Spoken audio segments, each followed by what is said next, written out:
Blade Runner has become a classic in the sci-fi genre, directed by Ridley Scott, who has also directed movies like Alien, Gladiator, Black Hawk Down, and the recent The Martian.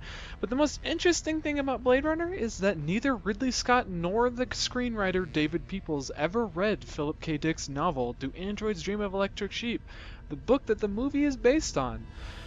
Though Philip K. Dick unfortunately died before the full movie was released, he did see the first 20 minutes and stated, and I quote, "It was my own interior world, they caught it perfectly."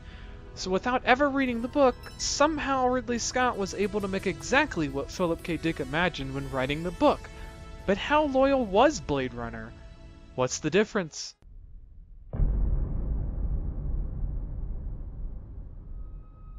In this comparison, I will be using the final cut of the film because this is considered the definitive edition of the movie. Here we go.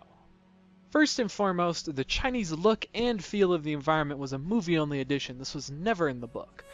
Many names were also changed during the transfer to film, most of them getting an upgrade. The biggest being the title, Do Androids Dream of Electric Sheep, which turned into Blade Runner, which is honestly a much more badass title. In the book, Deckard is just referred to as a bounty hunter, but this was also changed to a Blade Runner. The androids, or Andes as they're referred to in the book, are changed to replicants. The Rosen Corporation, the company making the androids, is changed to the Tyrell Corporation. John Isidore, whose perspective half of the book is told through, is changed to J.F. Sebastian. Even some of the androids' names were changed.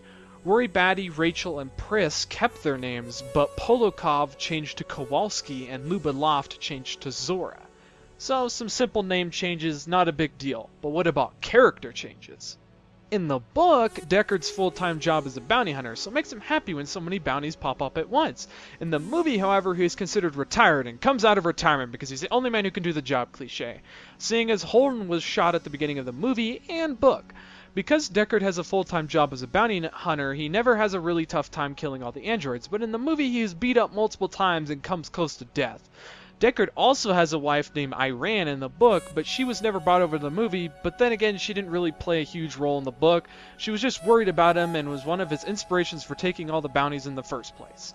One popular theory about Blade Runner is that Deckard is in fact a replicant himself, but in the book he is definitely human. He took the Void Conf test, a test to determine if you're an android or not, on himself and showed no signs of being a replicant. In the movie, however, there are little hints that he may be one himself, and even Ridley Scott said, "He's a replicant." But that theory is up to you to decide if it's right or wrong. Gaff, who some people think he is a replicant of, is not even in the book. He is a movie-only character. John Isidore, who changed to J.F. Sebastian, had quite a few changes in the movie. In the book, half of the story is told through his perspective while he shelters and learns more about the escaped androids, but the movie gave him a much more minor role. In the book, he is considered a special, or chickenhead, someone who didn't pass the IQ test in order to immigrate to Mars because Earth is dying.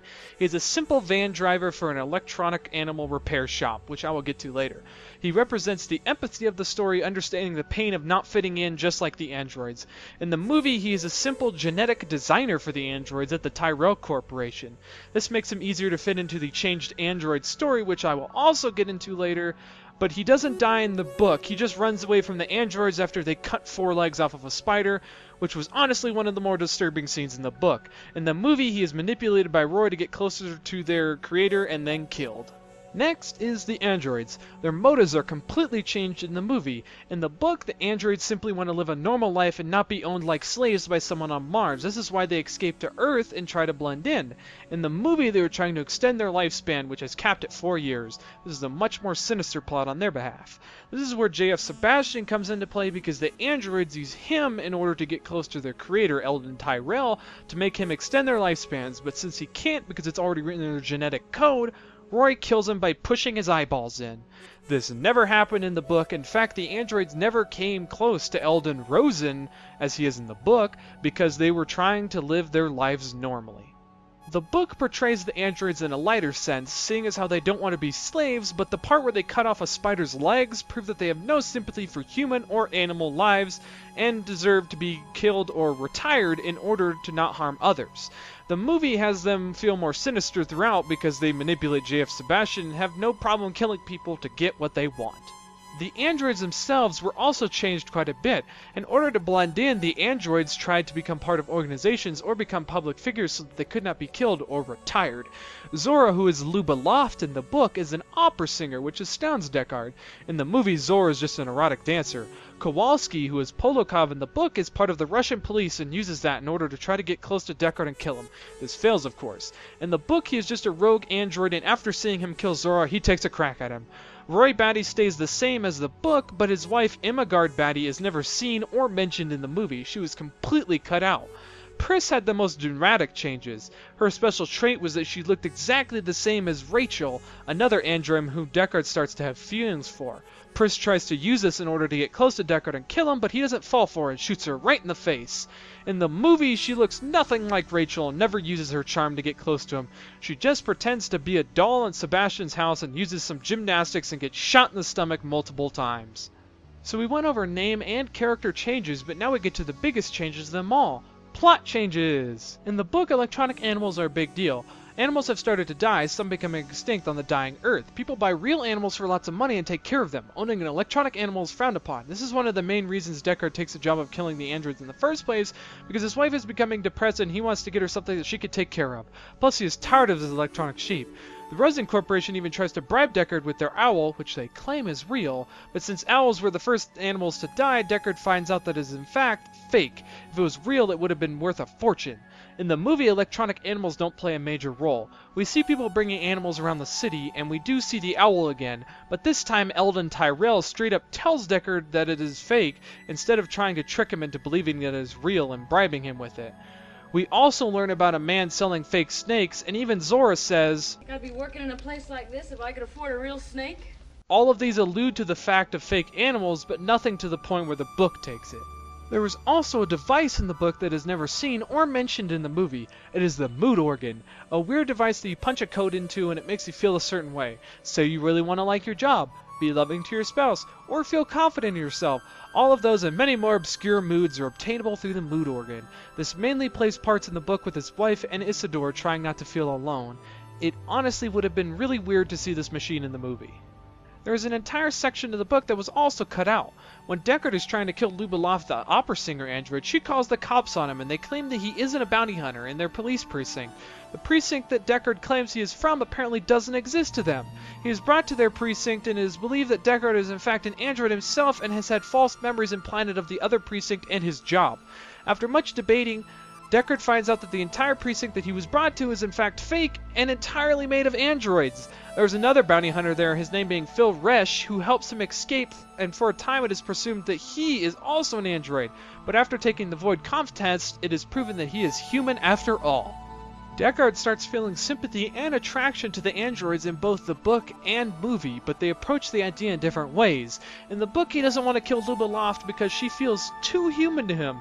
The other bounty hunter, Phil Resch, kills her for him and talks to him about how humans can feel attracted to androids of the opposite gender. Phil Resch comes with the excellent plan of having sex with them before killing them in order to get the attraction out of the way of the job. For this reason, Deckard has sex with Rachel before going to kill Pris, who looks exactly like her. In the movie, Deckard feels sympathy for the replicants because he starts to question his own identity and how he might also be a replicant himself. Rachel's story has changed quite a bit in the movie. The book has Deckard have sex with her and then find out that she helped the rogue androids get to Earth. She wants Deckard to join her in Seattle and forget about the remaining androids. But Deckard has a wife and a job, so that's a no-go. He ditches her on a building and she ends up pushing the real goat that he just bought off of a skyscraper roof. In the movie, he still has sex with Rachel but begins to have feelings for her.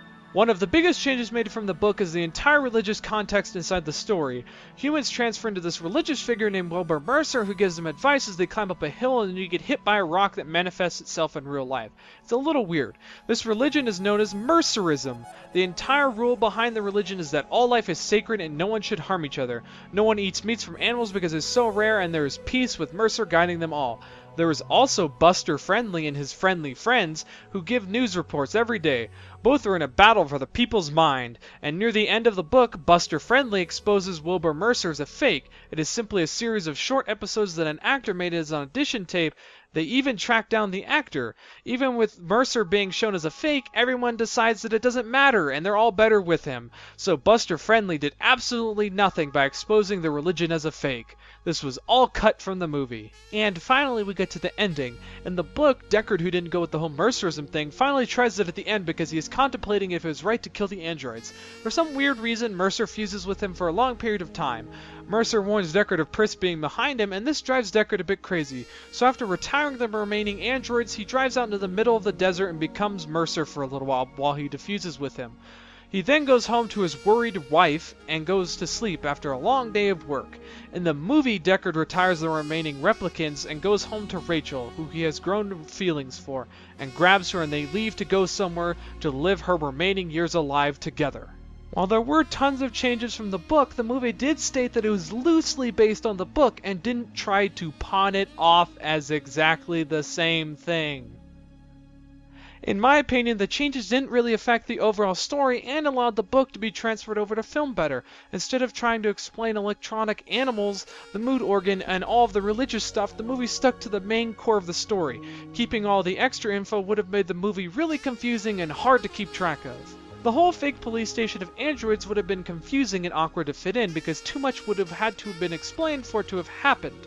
The wife would have been a nice addition, but seeing him actually fall for Rachel was nice. The android's goal was changed and made them more cynical. I would have liked to have seen where it would have gone with the other idea, but it worked out fine. John Isidore being turned into J.F. Sebastian wasn't a big deal to me because I honestly really liked following Deckard more in the book. And John Isidore's sections made you learn more about the world and the androids themselves, which I liked, but having half the movie be told through him would have made it confusing and not allowed me to connect with Deckard. Most of the character changes weren't a big deal to me. Having to explain the replicants blending in would have been awkward and out of place instead of showing you.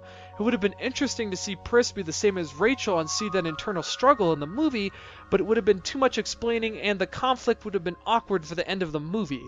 Roy Beatty's wife, Imagard Beatty, being cut out was way better. In the book she wasn't a major role, died very quickly, and mainly explained the androids and their motives to Isidore. The name changes were all for the better, making everything sound so much cooler in their world. So was Blade Runner loyal to Do Androids Dream of Electric Sheep? In a way, yes. Blade Runner kept the main aesthetics and story, not trying to get too caught up in the extra elements, which probably would have made it a bad movie. Too much of explaining the extra story elements would have taken away from the main story and allowed a less emotion to be brought out in certain scenes. Which do I prefer? I honestly can't choose one over the other. I see the book and movie as two different versions of the same idea, taking liberties to make it better for the reader or viewer. Ridley Scott took the basic idea of the book and made a great movie, while Philip K. Dick just made a great book. They both tell the story in a different way, but accomplish the same goal. If I had a gun held to my head and I had to pick one over the other, I would say the movie because the characters are more badass and explores someone questioning morality, the wanting to blend in, and sympathy for those that don't. You physically get to see these emotions brought up instead of reading about them. The changes to the movie were for the better and gave way to a classic sci-fi movie that is still studied to this day. I'm glad you enjoyed my video because I had fun making it, and I might even do more of these. And sorry for talking so fast, but if I had talked slower, this video would have been 20 minutes long. For now, I'll end the video on one of the best monologues in film history, coming from Blade Runner, which, for a fun fact, was fully improvised. And to be honest, I just wanted to include this scene in this video. That's the only reason it's here. I've seen things you people wouldn't believe. Attack ships on fire off the shoulder of Orion. I watched C-beams glitter in the dark near the 10-Hauser Gate.